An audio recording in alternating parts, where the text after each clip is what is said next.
How to change chat color in the Character AI app. If you are wondering on how to edit the chat color or customize it, then don't worry. In today's video, I'm going to show it how to do it. So let's dive right in. First of all, open the Character AI app, just like this. After opening the app, you will see something like this, which are the recent chats. Now to change the chat color, tap onto one of the chats, just like this. After selecting it, here you can find the profile of the chat right here. Now tap on it. Then here you can find customize chat right here. Now select it. Then here you can find the chat color options right here.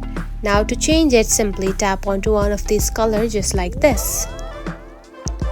Now here is the thing, to change the chat color according to your preference, you need to subscribe to Character AI. Now tap on to subscribe for just right here, and after subscribing it and paying for it, you will be able to change the chat color on it.